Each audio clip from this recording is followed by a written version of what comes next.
নান্দাইলে অবৈধ ড্রেজার মেশিনে মাটি খনন, জমি রক্ষায় ইউনুর দ্বারস্থ কৃষক। ময়মনসিংহের নান্দাইল উপজেলার মুসল্লি ইউনিয়নে সরকারি বিধি লঙ্ঘন করে শক্তিশালী ড্রেজার মেশিন দিয়ে অবৈধভাবে ফসলি জমির মাটি খনন ও বিক্রির অভিযোগ পাওয়া গেছে। প্রভাবশালী একটি চক্রের এমন কর্মকাণ্ডে বিলীন হওয়ার পথে এক কৃষকের পৈতৃক সম্পত্তি।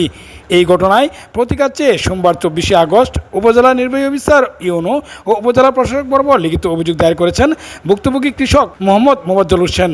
অভিযোগ ও স্থানীয় সূত্রে জানা গেছে, উপজেলার পালাহার বালুয়াকান্দা গ্রামের মৃত জামিন হোসেনের পুত্র মোবাজ্জল হোসেনের পৈতৃক ও সত্য দখলীয় 30% আবাদি জমি জবরদখলের পায়তারা করছে প্রতিবেশী অবসরপ্রাপ্ত সার্জেন্ট আলামিন সবুজ ও তার পুত্র আশরাফুল ইসলাম সজীব। গত 18 আগস্ট থেকে বিবাদীগণ সরকারি আইন অমান্য করে মোবাজ্জল হোসেনের জমির সীমানা ঘেঁষে একটি শক্তিশালী ড্রেজার মেশিন বসিয়ে গভীর গর্ত করে মাটি খনন কাজ শুরু করেছেন। সরেজমিনে দেখা যায়, পুকুর খননের নামে এমনভাবে মাটি তোলা হচ্ছে যে মোবাজ্জল হোসেনের উঁচু ফসলি জমির মাটি ভেঙে ওই গর্তে ধসে পড়েছে। অভিযোগ রয়েছে, বালুমহাল ও মাটি ব্যবস্থাপনা আইন 2010 তোয়াক্কা না করে এই মাটি ড্রেজারের পাইপের মাধ্যমে প্রায় আধা কিলোমিটার দূরে অন্যত্র বিক্রি করা হচ্ছে।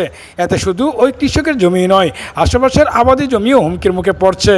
ভুক্তভোগী মোবাজ্জল হোসেন বলেন, অভিযুক্ত ব্যক্তি প্রভাবশালী হওয়ায় আমরা বাধা দিতে গেলে আমাদেরকে প্রাণনাশের হুমকি দেয়। এছাড়া তারা নামমাত্র মানুষকে টাকা দিয়ে জোরপূর্বক তাদের জমি জমা দখল করে নিয়ে যাচ্ছে। তাদের বইয়ে এলাকার কেউ মুখ খুলতে সাহস পায় না। এ বিষয়ে ইউনো ও ওসির নিকট লিখিত অভিযোগ দায়ের করেছি। অপরদিকে অভিযুক্ত আশরাফুল ইসলাম সজীব ড্রেজার দিয়ে মাটি কাটার বিষয়টি স্বীকার করে বলেন, আমরা আমাদের জায়গা থেকে পুকুর খনন করে মাটি বিক্রি করছি, পাশের জায়গাটিও আমাদের ক্রয়গত, কিন্তু তারা আমাদের লিখে দিচ্ছেন না। এ বিষয়ে নান্দাইল উপজেলা নির্বাহী অফিসার ইউনো ফাতেমা জান্নাত জানান, অভিযোগটি পেয়েছি, তদন্ত সাপেক্ষে দ্রুত আইনগত ব্যবস্থা গ্রহণ করা হবে। জমি হইল দুই পাশে, তার দুই পাশে থাকার কারণে সে আমার মাঝখানের জমিটা এমন সিস্টেম করে নিছে, দুই সাইডে পার কাটতে ফেলাই দিব, আমার জমি তার ভিতরে যাইব, আস্তে আস্তে ডেজার্ট দিয়ে কাটতে পুরাটা একটা বানায় লাইব, সে আমার জমি বুক দখলে খাইব। তাদের বলি যে তুমি জমি এভাবে দখল করতে হবে, জমি আমরা এমনিই খাই। তোমরা ডকুমেন্ট ছাড়া, খাওলা ছাড়া, কি না ছাড়া কেমনে কি খাও?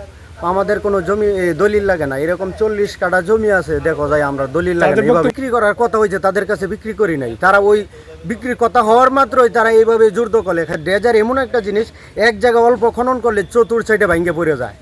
নিষেধ দিছি, নিষেধ দেওয়ার পরে আমার মারামারিও করছে, আমরা পুলিশ আনছি। আমার কাছে আমার জমি সব ভাঙ্গে পড়ে যাইতেছে। প্রশাসনের কাছে চাই এটা বন্ধ করুক, আমার জমি আমারে বুঝাইয়া দিতে।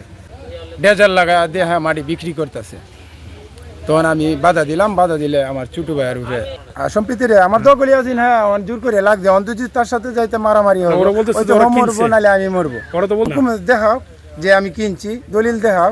আমার জায়গা থেকে আমি ড্রেজার দিয়া মানে মাটি বিক্রি করতেছি, এটা সত্য। আর আমার জায়গা থেকে আমি আবার যে এখানে দেখেন ওই যে জায়গাটার মধ্যে আমি মাটি ভরছিলাম, ওই যে মাটির জায়গাটার মধ্যে আমি মাটি ভরার পরে এই জায়গাটা তো আমি মাটি ভরছি, করার পরে পুরোটাই আমি মাটি ভরলাম ওইটা। আর এই পার্শ্ববর্তী জায়গাটা আসছে যে এটা ইউনিয়নের না, খালি আমাদের গ্রাম ইউনিয়ন, এই যে যারা আসছে আরও শিখে গেলে আমার যে এখানে দাঁড়ানো ওই যে মুরব্বীটা, এই যে না সবাই জানে এভরিথিং। আমাদের সামনে এসে কেউ বলবে না যে আমরা জায়গা কিনছি না। আমরা অলরেডি 2 বছর পর্যন্ত দরবার হচ্ছে, আমরা টাকা দিতে যাই, দরবারে নিয়ে যাই, একটা মামলা করছে ওনার চাচি ওনার নামে, 1 লক্ষ টাকা দরবারের হাতে রাখতে চায় মামলা বাবদ। ওরা এটা মানে না, ওরা না মানার কারণে ওরা অস্বীকার যে আমরা টাকাও দিই নাই, তাতে আমাদের কোনো আপত্তি নাই।